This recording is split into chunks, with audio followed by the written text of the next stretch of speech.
যেই নারী পাঁচটা বিষয় সংসারে আমল করবে সেই সংসার কখনো ভাঙবে না ইনশাআল্লাহ।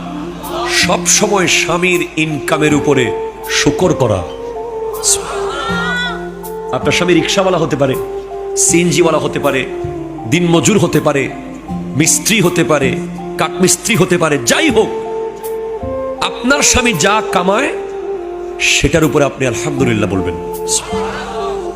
দুই, স্বামীকে অন্য কারো স্বামীর সাথে তুলনা না করা।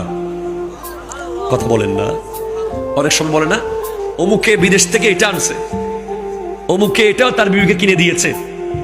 এই ধরনের কোনো কথা স্বামীকে বলা যাবে, বলতে হবে আপনি সেরা। তিন, স্বামীর চাকরি চলে গেলে, ব্যবসা লস হয়ে গেলে, ইনকাম বন্ধ হয়ে গেলে তাকে আগের চেয়ে আরো বেশি মহব্বত করা।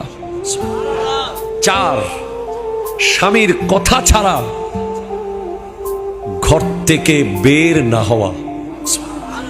পাঁচ, স্বামীর জন্য নামাজ পড়ে সব সময় দোয়া করা। ছয়, স্বামীর সামনে সুন্দর করে সেজে আসা।